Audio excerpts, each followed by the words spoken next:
guys, welcome to Marry More Than Martha. I'm Heidi with Minimalist Homeschool, and this is Lexi from In His Season vlog. And we want to talk today a little bit just about women's relationships with other women, right? Right. I mean, how do we interact with each other? Why do we interact with each other that way? Interacting Christian women, interacting with women who are not Christian, just kind of all of the different aspects and parts and pieces, and what are we supposed to do? How are we supposed to respond to things? What are our expectations supposed to be? Yeah. So I think first off, we want to kind of touch here just a little bit on the name. Why are we calling these little chats Marry More Than Martha? More than, not instead of. Yes. We haven't really talked about it specifically, and I know a couple people have sent us comments, and so I just wanted to make sure that we touched on that because I don't want the thought here to be misconstrued and not coming out the way we mean for it to. And so Marry More Than Martha, obviously the story of Mary and Martha when they are hosting Jesus there at the home and all of the disciples, and Martha comes in and is really frustrated because Mary's just sitting there listening to Jesus speak, and Martha's like, oh my gosh, I am in the kitchen doing all of the work by myself. Like, will you tell her to get in here? Come on, what are you doing, Mary? And I feel like so much the way of this world, even within the church, is for us to be Martha. Sometimes especially within the church, just this need to have our homes perfect at all times and have our kids on all of the play dates and kind of just doing all the activities and having all of the stuff and just portraying that image of perfection. But in the Christian world, it's almost worse because it's having this perfection while portraying this perfect image of calmness. Yeah. Right? Because as Christian women, we are not allowed to be stressed out or overwhelmed. We're patient and kind. And you should be. That's a good thing to be. But this should come from a genuine place and not from a place of falseness and trying to have that correct perception of what everybody is looking at. So. Well, and I feel like Martha is almost kind of that image of like that Stepford wife. Yeah.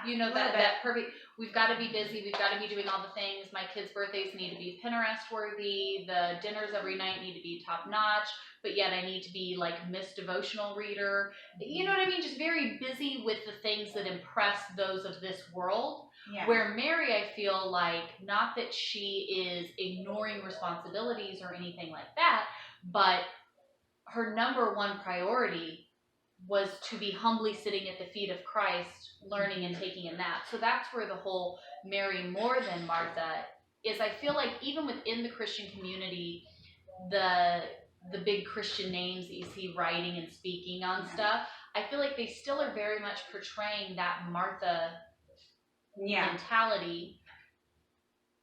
Or they might say kind of they're more this way, but it's not really what's being shown. Well, and I think a big part of that, though, has to do with our expectations. Yeah. I think a lot of it comes from a good place. Sure. Yeah. And I think maybe sometimes it's misconstrued because we're kind of brainwashed to misconstrue it that way. In this world of how do we measure up? Yeah. And we're so worried about comparing ourselves to everyone and making sure like, well, I can't go to her house because her house is perfect. So I need to make sure that before I host Bible study at my house has to be more perfect than her house. Yeah. Which is just setting up the next person to have to make everything more perfect than the two people before. Which that's like we had the Christmas homeschool party at my house. Yeah. Which my house is not huge. And I started having a panic attack when I realized there were going to be like 20 people at my house. Yeah. And if anybody has read anything off of my blog or if anybody watching this knows me personally, like I am not the best housekeeper ever. I want to be, and it's weird because in my brain I have this OCD need for perfection. Yeah. Like really to the point where I'm sick, I won't be able to sleep or anything like that. But I really just struggling with some of the depression that I do sometimes or things like that. I get so caught up in this all or nothing mentality. Yeah. So if I can't clean everything 100% perfectly all in one go, done. I'll be like, never mind.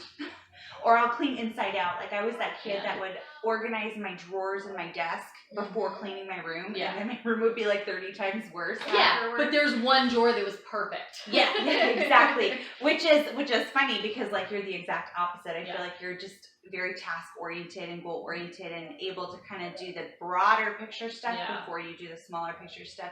So anyway, I had all these people come over to my house. So us together would be like the perfect wife. Yeah. Do you think our husbands ever talk about that? That would be a really interesting conversation.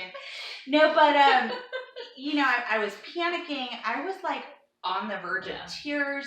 Did I call you? I think I called you. And I just was like, I'm gonna have a panic attack. And it really was because I had been to some of these ladies' houses, and they did not do anything to make me feel like my house had to be. This was all on you. A certain way. It was completely on me. I even told them when I got there, I was like, you guys, I've been on the verge of a panic attack all morning because, you know, your houses are always so perfect. And they're like, hold on. We clean for like a week and a half leading up to prepare for anybody coming over. And so it's, you know, they're also hectically trying to get their house together. And my house did look fairly put together and like I knew what I was doing as a responsible adult and mom and wife. I fooled them all. Yeah, I fooled them. I think a bunch of stuff got shoved into my bedroom. Hopefully people can relate to this and I'm not just this weird person. When I started with this, we're getting rid of all of our stuff, that's why I started in our bedroom, because that's where everything that has like nowhere to go, like everything might be like super minimalist and put together out here, and then you walk into my room and it's like quarters, you know, like everything falls out, and I'm like, when it has nowhere to go, it goes to my bedroom. Yeah. And then I never get to my bedroom. Yeah, so I don't know, that to me is like in that moment, it's instead of focusing on being able to serve these people and open my home regardless. How often do you not open your home to have people over? Because way too much. I rarely invite people over sometimes. And then I get stuck in that, but how come nobody ever wants to come to my house? Well, because you're not inviting people over to your house. Like, it's, you know, you just get into these weird... Nobody's welcome here, but why don't you want to hang out at my house? Right? Yeah, so, yeah. I guess that's my little But I think the whole point of this series is to have this discussion on a public forum. Yeah. So we're not saying in any way, shape, or form that we must be, you know, Mary is good and Martha is evil. No. That's not at all how I want this to come across. So we just wanted to make sure that we were clear. It's more than. I want my focus to be on Christ. Right. Physically, when I should be, you know, instead of being in the kitchen, being stressed out, trying to prepare a meal for 13 men. Yeah. I want to be able to say, hey, hold on a second. What do you have to say? You know, I just want to make sure that I'm changing my focus away from the things of this world. What do you have in your mouth now? Instead, on Jesus. So that was the point. Well, yeah, because it's in no way, shape, or form are we saying don't go in the kitchen and cook the food for the people. Don't have your house put together and ready. But also don't do this to the exclusion of, well, now I can't serve in this ministry that I really feel called to serve in, or I can't, you know, do X, Y, and Z because my house is just not perfect, or I've got 30 loads of laundry, or, you know, whatever. Well, and I think there's a big difference. Like for me, when the house gets cluttered, I get stressed. Me too. It bothers me. And so I know I'm not responding as a wife and as a mom the way that I should be when I'm all whatever. And so for me, the minimalism and the cleaning of all the stuff and having everything put away, you know, everything having a place and getting put there is a way to help me with my anger issues and my responding improperly. The same way I've noticed, especially like when Olivia was first born and I was recovering with the C-section, or anytime I get sick and things that I normally do that I truly feel are a service to my family that maybe my family doesn't notice when I'm doing it all the time, but as soon as I get sick or I'm laid up for a little bit and things start falling apart, I notice little things in my family that are like, I don't like that. So to see that, I am focusing on doing tasks that keep my home neat and tidy. It's not perfect by any means, but neat-ish, tidy-ish, you know, by doing these things, it really is an act of service for my family. Yes. That they do enjoy. So it's not that we just don't do those things and whatever. Right. It's having my heart. I'm not getting frustrated because nobody's helping me or whatever. This is an act of service I am doing for my family. Yeah. But I think there's a difference. And that's where, well, and there's a balance in that. And that's where, for me, again, I realized getting married young and having a kid so young, I had that. That's when I identified that I had this all or nothing mentality. And it's not so bad anymore. It's really not. Being self-aware about those things really does help. But that was, for me, it was a balance between, well, I can't let it go and just do nothing, because that first of all is terrible for your own, how you view yourself as I think a wife or a mom or, you know, any of those things. But then at the same time, I don't want to miss out on time with my family or on things like that, because then I would clean the house and it would be perfect, but I'm like, do not put that dish in the sink. Don't put that dish in the sink. Clean it right now and put it away. Which I know I have to watch myself, because I like things magazine ready, you know. Well, and as a profession, I do events. My job is to take really nice things, set them all up in a way for photographers to come in and like. So not only is that already like my personality, but that's like professionally what my job is to do, is to have everything perfect. Like amidst any chaos, it's perfect, you know? Yeah. And so it's so hard at home sometimes, because I like do the things and then I'm like. Well, what's so cool for me to watch with you is that I've been to your homes that looked magazine ready. Yeah. Better Homes and Garden. Like, it was, you walk in the door and it's like a showpiece. Every home you've ever moved into, you have fixed up, you've offered to paint, you've, you know, done all of these things. They made you feel just immense senses of accomplishment to do those things. And so it's funny to me now that you're filming in the first house. This is the first house, you guys, that she's ever had where she does have her stuff put together nicely. It's not that it's not nice or anything, but you're not as worried about it being a showpiece and what people are thinking. You just want it to be inviting. And which, you're right, is hilarious that we like film videos in the house. Yeah. All of our other homes, I've always been the moment we moved in, we remodel everything top to bottom, even in rental homes. We've always rented. And because you learned early on that was a good way to get a good deal. Yeah, because I'm like, hey, I'd haggle and be like, it did serve a purpose. Yeah, it did, and we enjoyed it. But you're right. And you know what's funny is when we moved into this house, I hardly even shared very many pictures of it, because usually we would move every year. And that's a crazy part. Why? We're crazy. I don't know. We'd move every year. And what's funny is people, our friends and family, would be like, what house did you get? Let us see. And I do before and after pictures. It's like we do our whole like HGTV reveal on every house every single year. And it was funny. We moved up here and I'm just like, I'm not doing any of it. You know, I was always surprised you guys never got into flipping houses. I know. I think it's because we were always too poor. Yeah. Like, I would have loved to have done it, but we never had the money to be able to do that. I totally could have seen it going like the Chip and Joanna Gaines direction. But that's why, honestly, I try to watch myself, because I know that is such an idol for me. Yeah. And I really try to watch it. Like, I would when we moved in here, and I know this isn't completely on topic, but there's some holes in the wall and stuff. I mean, this house it truly needs a fresh coat of paint. Like, it really does. And we've lived here longer than any other house. We've lived here for 3 years. We've never lived anywhere that long. Yeah. Never. And we're talking almost 15 years of marriage. This is our 16th home. Yep. It's crazy. And so, I talking to Brayden, and I was like, we do need to get some paint, and it truly needs a coat of paint. Like, it really does.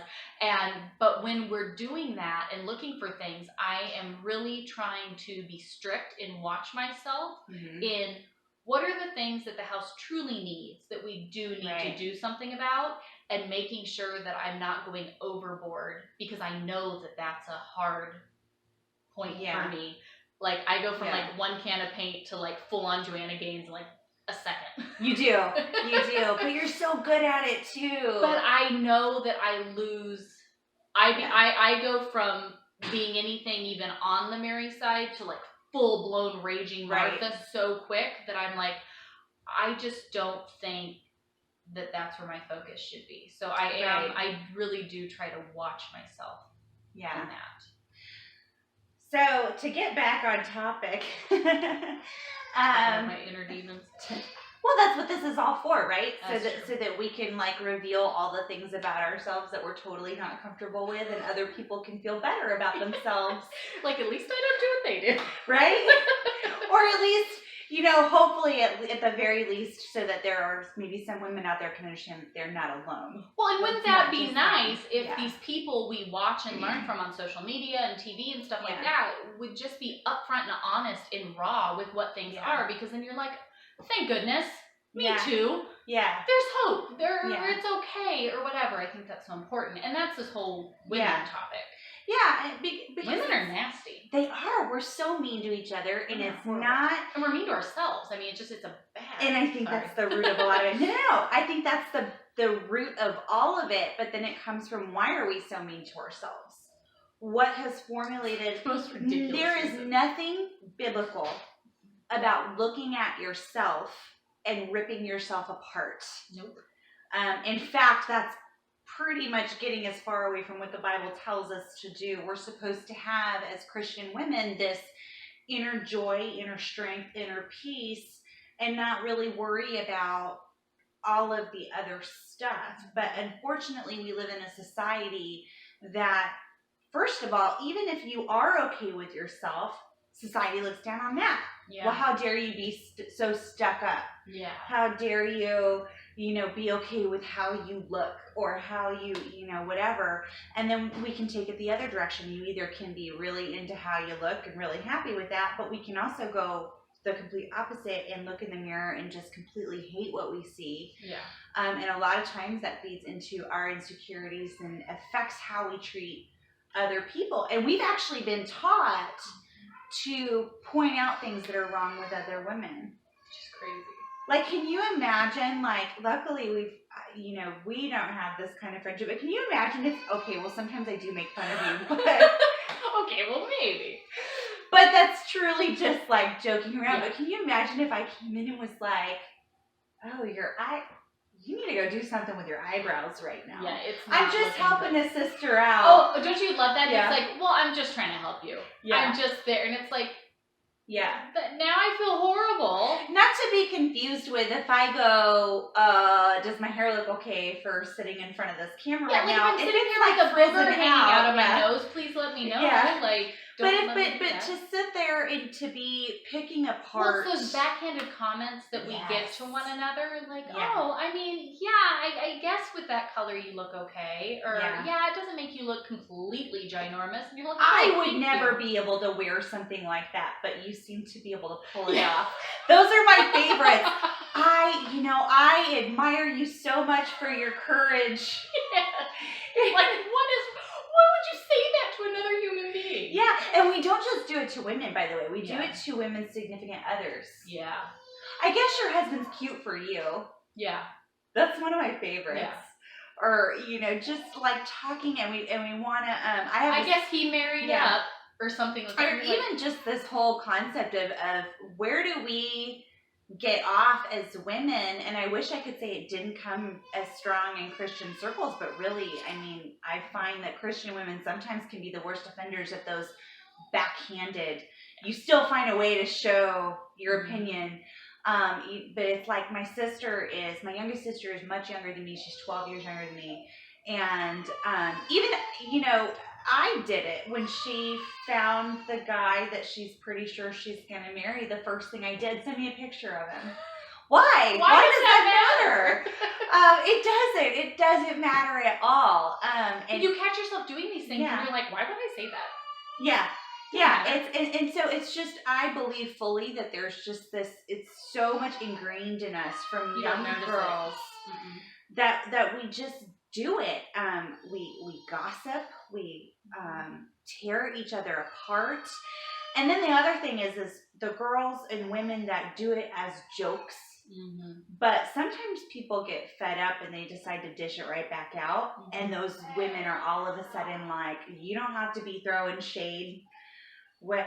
You don't need to be. You're just being salty. That's what they say. Salty? You're just being salty. Okay. Well, Travis came up and said something about salty 9-year-olds or something on some thing. Yeah. And I was like, that's what it means.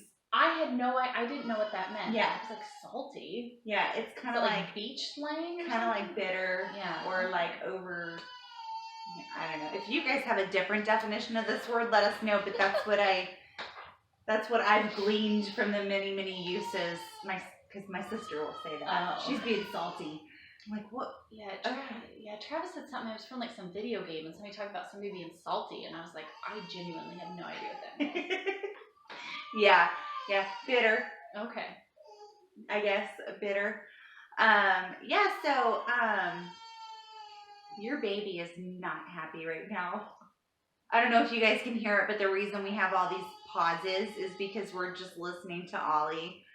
And she's perfectly fine. She just nursed. She's tired and she needs to go to bed. But she wants to be out here. But every time I'm holding her out here and we try to talk, as soon as my mouth opens, she just screams and like talks for me. And so it's a mess. Yeah. So baby crying in the background is like the best you're gonna get. So, but it really bothers me. It bothers me the way that women treat each other. And it probably bothers me because I used to be like that. Yeah.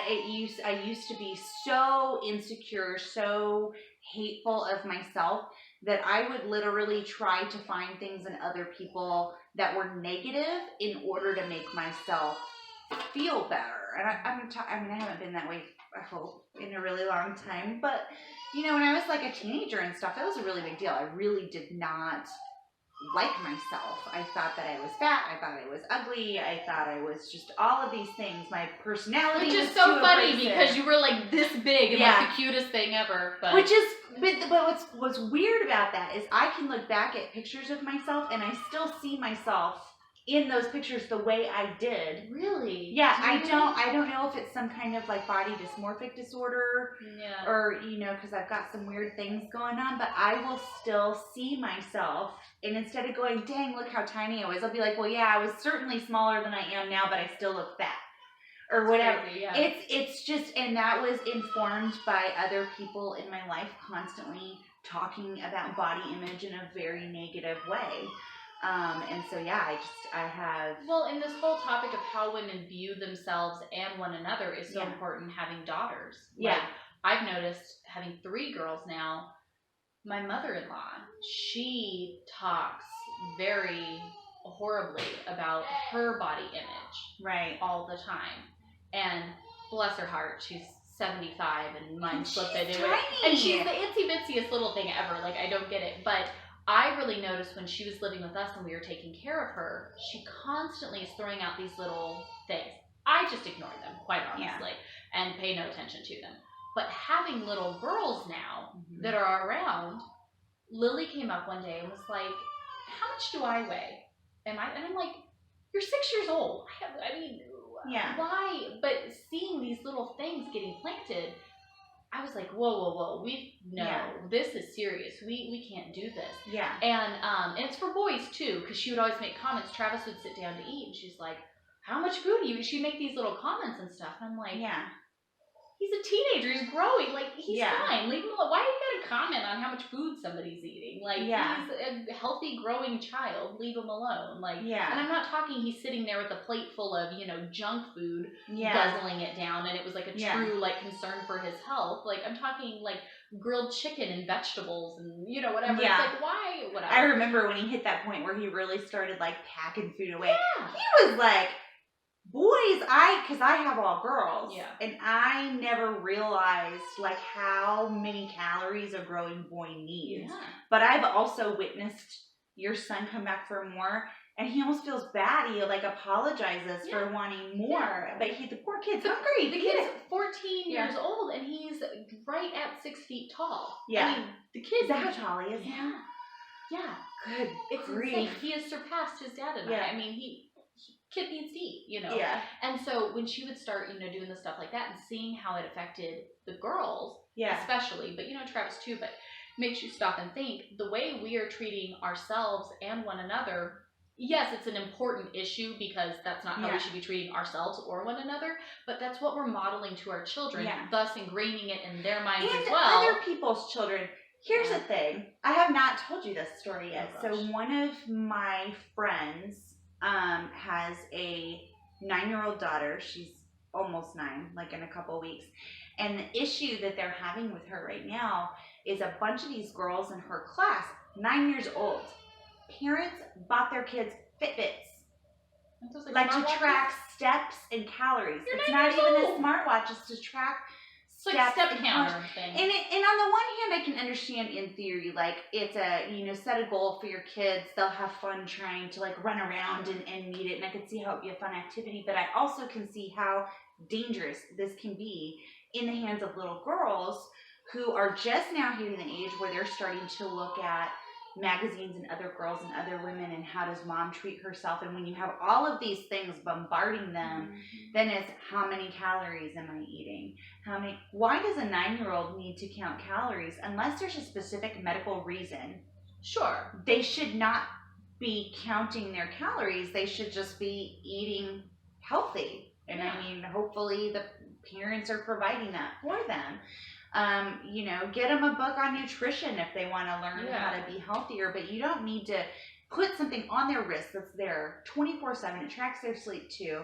And I can see how it would be innocent, but here's the thing, I gotta wonder, do their moms have Fitbits? Yeah. We live in that society now. Everybody's got that, step counter. You've used yours, I've used mine on our smartwatches. Yeah. And I can appreciate it as a tool. Yeah. But it's become so ingrained and so commonplace. That is what we are modeling for our daughters. I'm by no means saying do not model physical activity for your children. Show them how to be healthy. Show them how to do these things. Give them the tools. I know this one friend in particular, her daughter happens to actually be overweight right now, which I think is why she's being hit so hard. But that's not how she wants to fix it. She doesn't want her daughter to fix being overweight by wearing a pedometer and counting her calories. She would much rather her just not eat all of the prepackaged stuff and sugar and grossness. Well, and I think that is such a point. Like I know last spring after Olivia was born, I enjoy I've never been a very strong person. I've always been. You mean muscles? Muscles, yes. Yeah. Like I've never been a very fit person. I might have been skinny, but I was not fit. I've never been so I've had some periods where I got into it, but I enjoy exercise. I enjoy jogging. I enjoy the stuff like that because I feel like health-wise, I feel healthier when I'm not just a complete lug that does absolutely nothing. Yeah. And so after Olivia was born, I was like, okay, I'd like to start, kind of doing stuff again. We have this ridiculously long driveway, you guys. It's really long and there's a hill on it, so it's like a great workout just to do the driveway. And so I like to go where I build up and I'll just like jog it once and then twice, and then I like build up to it. I would never jog up her driveway, you guys. Coming up that hill, man, whew. Well, it was like once the weather started getting nice, I was like, yes, like I enjoy doing that. I really do. And so, Lily was like, ooh, I want to exercise with you too. But it just made me stop and think about how am I portraying this to my daughter? Am I portraying it that mommy's fat and ugly because she just had a baby and needs to get back in shape so I can look like I've never had a baby even though I've had 4 of them? Guys, what is that? Why do we want to look like we've never had kids when you've pumped out a kid? Like, I don't get that. But trying to explain to her, no, it's all about God gave us these bodies and they work a certain way and we should take care of them and do good things for them in the way that God intended them to be. No, I think we've taken fitness and you've turned CrossFit into this idol that's just ridiculous. Or we go the other way where we do absolutely nothing whatsoever. We're just completely out of shape and unhealthy, which, not that I'm saying I'm in great shape or anything, but just making sure that while I was doing that stuff, I was having the discussion with my kids of, hey, this is something that is enjoyable. We do it as a whole family. All the kids would come out with me and they'd end up leaving and playing like in the middle. Yeah. But, you know, just showing that it's not just an obsession with being skinny or an obsession with being in shape or whatever the case may be, but you can do these activities, even physical activities that might have, you know, the effect of making you slimmer or fitter or whatever, but that's not the focus and the point that we're trying to do, because I'm not trying to portray this. Yeah. It's just hard. It is so hard. I feel like this one issue in particular, just female insecurity and female relationships, that's something that for me I need to be constantly evaluating. And I feel like that's probably true for a lot of people, because it's so ingrained. You're either insecure because you lack confidence, or you're insecure because at one point you were confident, but people told you that you shouldn't be confident, so then that very confidence makes you feel insecure. Oh, my favorite. Am I coming off as too abrasive? My personality's too big. Yeah. Sorry, I just have a strong personality. So you're rude and you're being mean. Yeah. That's what you are. So what is it? Is it okay, you know, oh, or she's just too quiet. She's a little wallflower. Why? Why does that matter, you guys? Like, we as women should be lifting each other up. Christian women in particular should be there for other women that need spiritual guidance. We all need women in our lives who are more mature than us, spiritually speaking, that we can go to and get advice from, and to see the examples that they're setting. But we also need to be on the lookout for younger women that need help in spiritual guidance, and how can we help them, and what example can we set for them. So I feel like we have to remember, like, first of all, we're told to not be easily offended, which is really hard. Because first of all, sometimes people want to offend you. Yeah. Because and whether they're doing it consciously or subconsciously, it still comes from this desire to, I need to make her smaller so I feel bigger. That's why we've got so many memes, you know, we should be fixing each other's tiaras instead of trying to rip them off. And just why are you wearing a tiara? That's a good point. That's valid. But, you know, we get crowns, but guess what? They don't come here. Yeah. And there's this, I'm noticing too, and I don't know if it's women our age so much as in the younger generation, but I talk to my sister a lot about, you know, her and I we're pretty close. So she'll tell me what's going on in her life. And one of the things she is going through, you and her are very similar in that you're not really going to complain a lot to people outside. And that can sometimes project this image of your life is all together. And whether it's intentional or not, and that responsibility, by the way, is not on you. It is on the people who are looking at you and going, "Oh my gosh, I bet her life is perfect."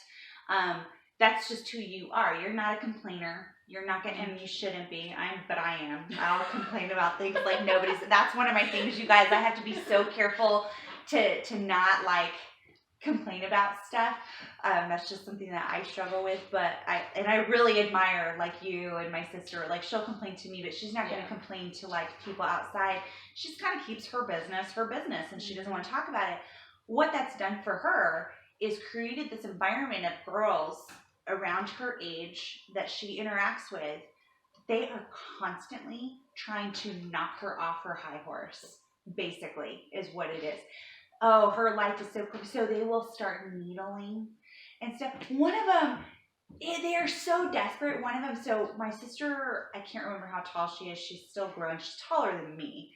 That doesn't. Yeah, she's taller than me. I want to say she's like 5'8", maybe. Okay. And she's probably going to grow another inch or two. Her boyfriend is my husband's height. He's 5'10". So he's not short, he's perfectly average, but my sister is on the tall side. So these girls that she is in school with, she's in cosmetology school, needed to get some of their own off of her or something, and they start talking about how short her boyfriend is. Well, first of all, the girls making these comments are like 5'2". Of course. They don't actually think he's short. What they were actually doing was talking about how tall she is. Yeah.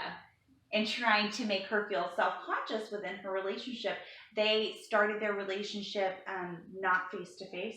They did a lot of it online before they met face-to-face. It was really kind of an awesome experience for her. But she was so nervous about meeting him in person. She went out to lunch with one of her friends, who I believe she's actually started distancing herself from. But that friend started talking about how, I don't know, I remember him and he's not who you think he is, and trying to get in her head and make her doubt. And it was all in the guise of helping. Yeah. I can tell you, first of all, this girl is speaking not from experience. She's speaking from a kid she knew when he was 16. Like, not, and 16 to 20, it is a big difference maturity-wise, and just life experience-wise. And, so she's trying to be helpful, but my sister was on cloud nine. She was so happy. She felt like she was looking for a godly man. She was looking for someone who's going to do all this stuff with her, read the Bible with her, go to church with her, be looking for marriage and stuff like that. And she found that.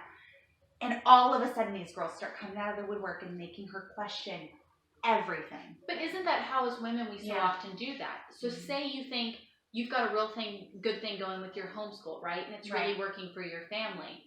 And you're like, yes, this is awesome. So you just want to share, like, you guys, like, school's going so great and our family's doing awesome. Well, what curriculum are you using? Yeah. What are you doing with that? What are their test scores? What's this? What's that? People just start, we just do that. Or say you got it, like us, we love this house up here. Not because of the house, we love it because we're out in the country. Yeah. We have land, we have space, we can do what we want. Yeah. The house is old, it's falling apart, there's a million issues with it that for so long, like when people would come over, I'm like, oh gosh, sorry guys, like we didn't make this house show worthy, when we got it. So on one hand, it was almost like embarrassing when people would come over because I'm like, oh, this isn't what you expect of me, right? Right. But then it's like, who cares? Yeah. If it's working for you and your family, if it's not sinful, it's not that somebody is coming to you as a sister in Christ because, hey, let me just bring this up. Yeah. What's going on here? Yeah. I'm worried about you, in pure truth and honesty, not meddling. Yeah. But there's a big difference between that. But yet, so often, that's our instinct, as we go, oh, you're happy and things are going well? Well, let me see how I can feel better by making you feel better. And it comes from the place of acknowledging, look, here's the thing. Nobody feels like they have it all together. No. Nobody does. And everybody's got stuff that they are struggling with that they can't figure out. It does not matter whether they're intentionally trying to portray this world of perfection, or probably more realistically, they keep things close to the vest. They're not complainers. They just don't do that. Because I used to do that. I used to think that, oh, well, she's just trying to show, not about you actually, but about other people, I used to think this about some people. No, I never thought that about you. I know you too well. Shut this real quick. I know her too well. But, no, I know it's not. But it's so easy to look in this world of social media and go, oh, well, they're only putting the nice things out there. They're only putting the perfect things. And that's true. That's for the most part what people do. But I don't think it's always from a place of needing people to think things are perfect. I think some people genuinely just want to share good things. Yeah. And don't really want to focus and dwell on the bad things. And so what happens is then you have this whole school of thought of, I'm now mad at them for only portraying the things that are perfect when I'm struggling so hard over here. Yeah. And then it's, I've got to now pick apart her life and figure out what's wrong. Yeah. So that I can feel better about my life. And that's not what we're told to do. That's not what the Bible tells us to do. You are to be confident in your salvation. You are to be filled with joy, and peace and calmness and, lack of worrying and all of that stuff. And really just a heart that is set on, what can I do today, God? What do you need me to do? What do you need from me? What is my next step? Who do I need to help? And so we just have to, and the best way to combat that, again, be in your word. The only way to take those thoughts captive is to have the truth, and to give that to yourself when you're starting to feel negative thoughts towards someone, to just take a step back and go, that is not from the Lord. Yeah. That is from my flesh. Sometimes and that's social media, that's physical friends, that's other people. And I mean, like you said, I feel like I see the nastiest circles of women I've ever known are ones that come from a Christian circle. Yeah. I don't know. I can speculate on what the reasons are for it, but I have found that to be the case more times than not. Yeah. And I think we really have to stop and think about that. So these things that you are feeling inferior on, or the things that you're wanting to respond not kind and loving, what is the matter? What's it, like we said with the kids, it's a heart issue. Yeah. So what is the thing? I left the windows open, now I'm freezing. Why does that matter to you? Yeah. Why does it matter to you what their homeschool looks like, what their house looks like, what vacations they go on, what clothes they wear, what car they drive, whatever? Why does that matter to you? Is it something that at the end of the day will burn with this world and has nothing to do with your salvation in Christ? Yeah. And you're living for Him? And I can tell you for sure that God doesn't care how much she spent getting her hair done. No. Or what clothes she's wearing, or what kind of purse she carries, or what kind of car they drive, or whether we've got a mom who's fortunate enough to stay at home because she wants to, or one who's fortunate enough to be able to go to work because she wants to. And I feel like mom shaming is like a totally different video. I think we really need to delve into that at some point. This whole culture of stay-at-home moms versus working moms, and why is everything a versus? Yeah, why does it have to be? Are they right with the Lord? Let's focus on that. Are they doing what they're supposed to be with the Lord? Listen, it is absolutely okay as a Christian to another Christian. If you see something in somebody's life that is sending up these red flags of, hey, that's sinful behavior that they're not repenting of, or hey, this is what's going on, and you're genuinely worried about that person's walk. Sure. We are absolutely called as Christians to go to that person one-on-one at first, in love, for the right reasons, and say, hey, is everything okay? What's going on with you? Is there something going on? Do I have this perception right? Sometimes you perceive that something's going on, and it's totally not. So it's first figure out, do you have the facts? Is it the way that you are thinking that it is? And if it is, pray about it. Pray with them. Offer to pray with them. And don't just say, hey, let's pray about this later. Do it right now. Do it right then. That is a very different thing. We also live in this world of you do you, I'll do me. I'm not going to judge you. Listen, we are absolutely called as Christians to call each other out in love and kindness, and just to with the purpose of helping that person to grow closer to Christ and to do those things. Now, as far as judging the world, it's not for us to judge the world. It's for us to figure out how to navigate. It's for us to figure out what we need to be keeping away from us, from our kids, from our families. You may need to evaluate your friendships. Are you surrounding yourself with women who are not godly women? Yeah, we're called to be a witness. We're called to be a light. It's okay to cultivate those relationships. Oh, yeah. But do you also have a strong group of godly women around you? Well, and older Christian women, they should be instructing and helping the younger one, because trying to figure out being a mom and a wife and all these different things and these different seasons come with so much growth and knowledge, that you really need to have. And I feel like we don't have that anymore. The older generations that we did have that would even still have that skill set, I feel like just really don't even exist anymore. Yeah. And the ones that are technically there don't come at it. Maybe some people do. It's not an across the board, like it doesn't exist whatsoever. Hold on. But I feel like it is definitely in the minority. Yeah. That's really unfortunate. And the other thing too is I'm very fortunate. I'm very blessed in the church that I do go to, the church family that I have. It's the first church ever that I've ever been a part of where the group of women there, they're so united.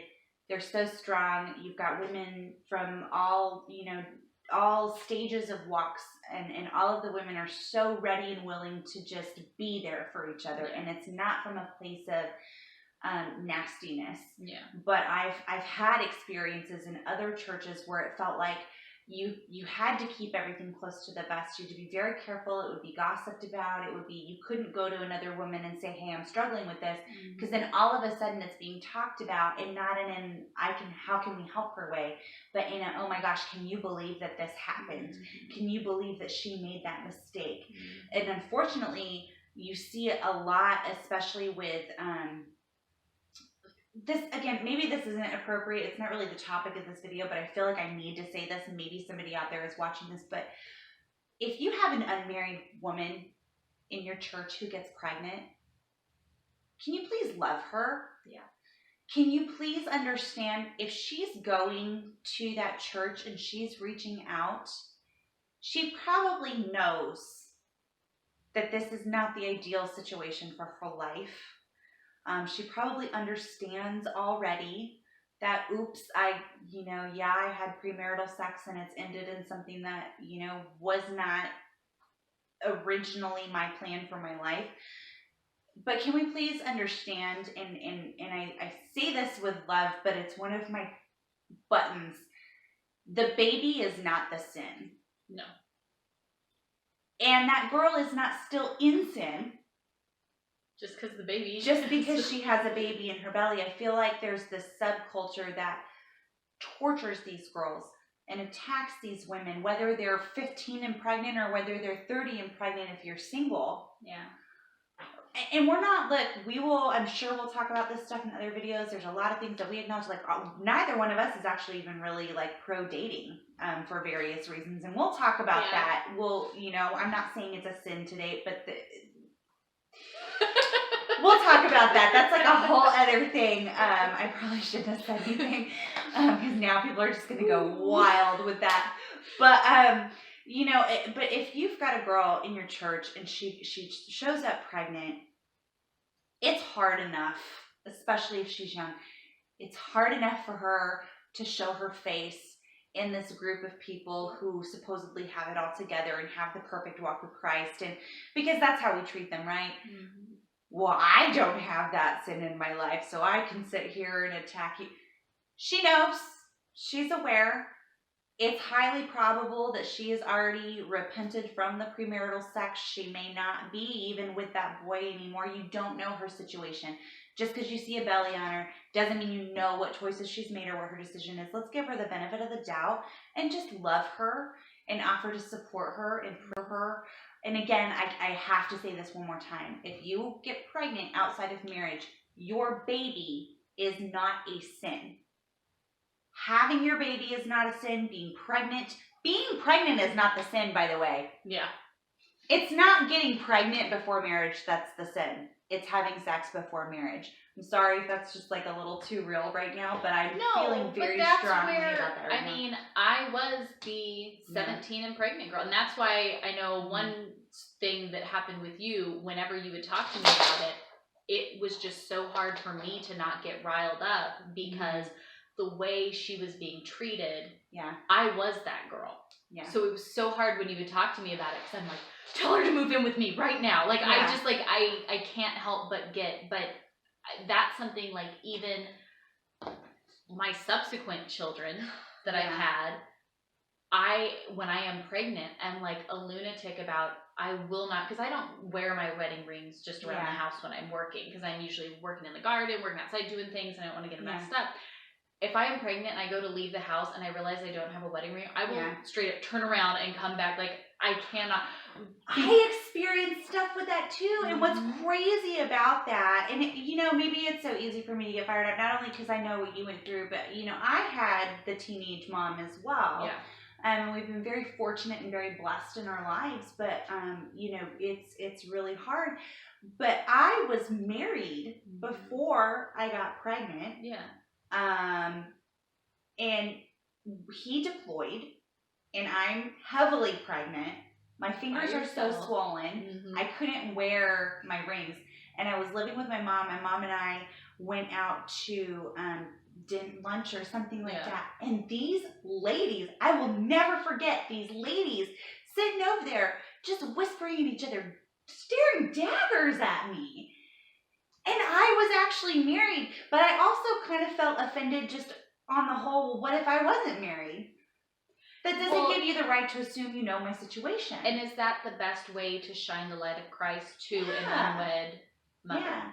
Now, if they're proclaiming Christ and they've moved in with their boyfriend and there's no plans for marriage in the future and you know that they're still having premarital sex, and hopefully you only know this because this woman has come to you and said, hey, this is what I'm struggling with, then then you sit down and you say, okay, well, let's look at what the Bible says about this. Let's look at what's right and what's wrong.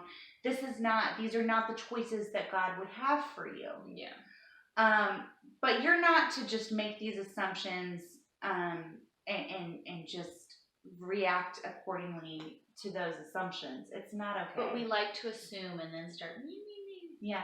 And gossip. Like it just drives me bananas. And it's funny because one of the benefits of knowing someone for 20 odd years is that I can say, look at you and be like, you know what, you've really never, it's never been a part of who you are to gossip or even say anything unkind about people, even if they're driving you bonkers. Like you really don't, it's just never been in your nature. Yeah. I think a big part of that again is just who you are. I don't know who I would have been without influences from certain people in my life. For the record, I'm not talking about my mother or my father. My parents are awesome. But there were people in my life for a very long time that I had no control over their presence in my life. And they fed into this narrative of being nasty to yourself, talking about other people and things like that. And so it was, kind of second nature as a kid to talk about that. But that's why it's so important what we're showing our kids. Exactly. So, but I'm super sensitive about gossip now, and I struggle, not that I struggle with wanting to gossip because I don't, but I do sometimes, even like I'll sit down with you, to discuss a matter that needs to be prayed over or I need help with, and I have to be really careful and say, okay, am I actually giving you this information because I feel like you need it? Yeah. Or am I like reveling and talking about somebody else? And I like to think for the most part I keep you informed. I'm thinking of the things we've talked about, and I'd like to think that for the most part I've done. I don't just go, oh my gosh, can you believe it? It's more like, hey, this is what I'm experiencing. It's really frustrating me. Either I know you'll be able to identify and kind of give me just a sounding board. Yeah. But I also know you're not going to turn around and talk to other people about it. So we're not saying don't have close friends, that you don't talk and kind of decompress. And I mean, that's how this was born. But also be very careful. Be very careful. Just because someone claims to follow Christ does not mean that they know how to hold their tongue. Does not mean that, you're going to get the support that you need. But don't also, just because you have bad experiences, don't assume that the next person you meet is going to be like that. You really do need to evaluate each person as they come into your life. Understand that God's allowed you to cross paths with these people. Why? Are you to learn from them, or are they going to learn from you? Yeah. It's going to be one or the other. Because that's our purpose, is to disciple. It's not that we want to be completely void of all relationships and everything, because that's not it. Yeah. But there is a right way and a wrong way to go about things. And I think a step of that is having the conversation like this and saying, what's the deal? Why are we treating one another like this? Why are we acting like this? And maybe this is something that you're guilty of, just like we have, things that we're guilty of, and it makes you stop and go, I need to pay attention to that, because I know that's something in me. Like for me, when I, even like Instagram accounts that I follow, if they're all about their house, like I know that's one I bring up, but that's why it's a big one for me. If they're all about their house, and maybe they're Christian, and so they have little things here or there, but their focus is to show their beautiful home and have, do all the stuff like that, I will unfollow those accounts. I usually will say, prayer for that person and their family, that it isn't an idol to them that they're holding on to strongly, because a lot of times I think that's because a lot of times I think that's it, because we do have idols and we need to look at them. Our homes, CrossFit, all these other things are idols and can very much, take a hold of things. But like for me, stuff like that, I just will have nothing to do with it because I know that's a slippery slope.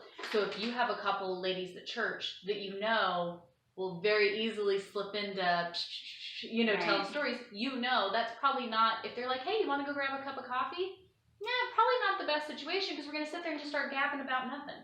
Yeah. Like, that's not what I need to be doing. And if this is something that you know you've struggled with in the past, again, I know that was, it's like I said, I hope it's not like that for me anymore. Yeah. I feel pretty confident that it's something that as I've gotten older and wiser and drawn closer to Jesus. To it. Yeah. Because you know that you easily could be like, As somebody who has gotten caught up in that before, the best advice I have to somebody else who goes, you know what, I think maybe I do kind of get a little gossipy, even if you're not doing it on purpose. Or to be mean or anything. Yeah, it is really easy though to just, if you're sharing somebody else's business and they didn't ask you to, or if you're receiving that information, you're still part of that gossip, by the way.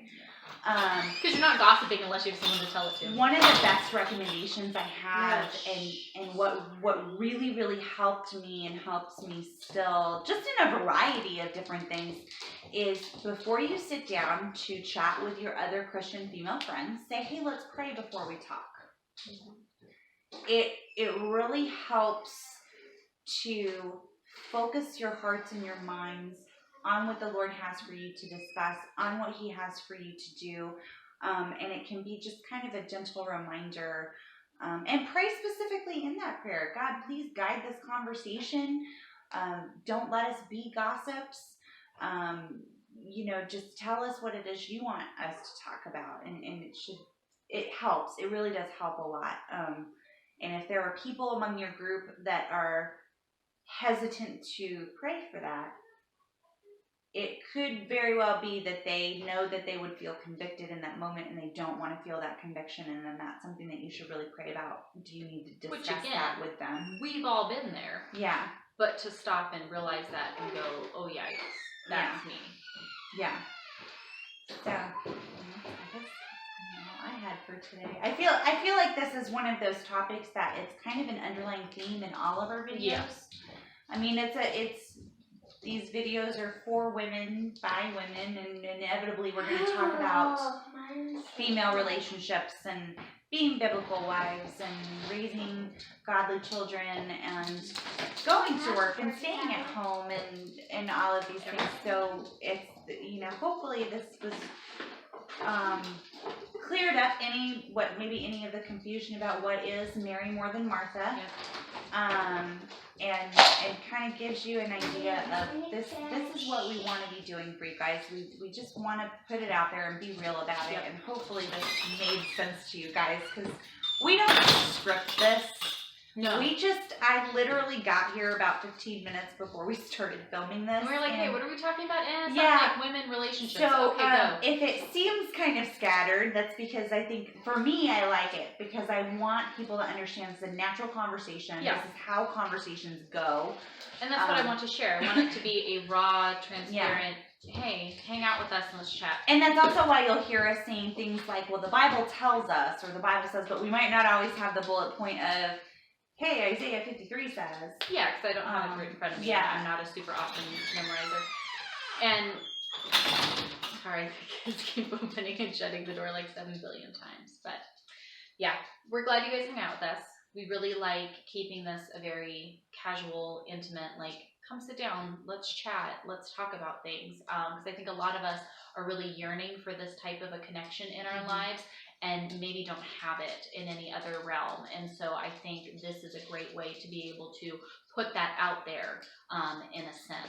So it's not going to be the highest production value you've ever seen in your life, but I think, I know it will always be honest and raw and real, up to the 9 million people moshing through my house and the baby crying in the background. So, well, hey, my kids didn't come this time. Yeah, so it is much quieter. It is much quieter. It's amazing how what a difference 3 less children make. Right. But as always, let us know if there's something you'd like for us to talk about, or that you'd like to talk about with us. We love hearing from you guys.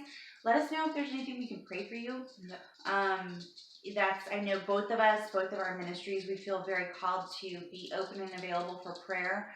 And and legitimately, like, we do pray for you guys. We really do think about you guys. So just let us know if there's anything that you're struggling with, or a praise report. I love getting those, and I love saying prayers of thanks to the Lord on behalf of other people as well, and praying. We have one mom right now that we're praying for. She's been battling cancer, and it's so bad right now. And so every morning we wake up and I go and check on my phone, and we like hold our breath, like, she make it through? She okay? Yeah. How's today? Okay, she made it through another day. Thank you, Lord. One more day. What do you have before her today? You know what I mean? Yeah. But like every day we're just like on pins and needles, you know, waiting. But I think we want to make sure that you guys truly understand, like, we take it incredibly serious when we say that. And so anything that you want us to pray for, you can leave it in a comment below, or if you want to send it privately, there's an email address. You can email it to us and we'll get that. You follow Lex on In His Season on Instagram. I'm Minimalist Homeschool. Everything is linked down below, so you can check out all of that stuff. We have a new Mary More Than Martha that comes out every Saturday morning. We do the YouTube lives at noon that maybe we should do one day of like together. Like, we'll figure that out.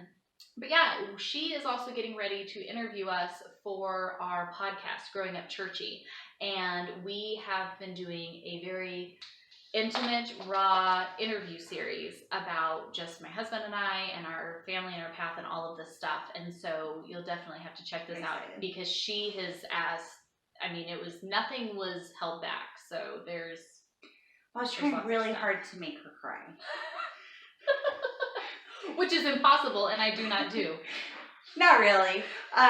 No, it's just we get down there and we start talking, and then I just am like, no, but a lot of this I know, but it's been so long, and I don't think we've ever talked about it from what were you thinking and feeling in that moment. Like, you know, things that happened, but not. And so it's been really fun. The first one, we really kind of got Brandon's perspective from early on. And then the second one, we got your perspective and the kind of mental changes you went through. And this next one I'm super excited about. She does not know what we'll be talking about, but I kind of do. So we keep it organic, okay? Yes. We don't prep a whole lot for a whole lot of things, but I like it that way. And I think it gives us the opportunity to say, hey, I want to get out of the way. If anything, I hope that you guys ignore anything we said that was nonsense. And hopefully, 98%. You know, if there's one thing that God can like shine a light on that brings them because we want God to use all of these things we do, these videos, the podcast, all of the things, your blog, all of it. We want it to be something that we can put out there so that God can use us for His glory. Yeah. I want to have 1 million subscribers, not because I'm cool and need 1 million people. I want the message of stripping away the world and the nonsense and the purity of God and living for Him to be what 1 million people are just dying to be encouraged about. Yeah, you sound so. I'm just like over here going, I really hope I do not fall flat on my face or, make myself look super dumb, or like, please God, just like don't let me mess this up. Don't let me look like a loser. So, and I think that's part of, to be completely real, it's probably part of my desperation of, okay, God, I hope that they just like ignore me and only see you, because I'm just me, but God's awesome. So, yeah. We finished the first one, so you're like, oh. Okay, this has been fun. Thank you guys for hanging out with us. Yeah, that's good. That's good. This is good, I think. We'll see you guys next Saturday.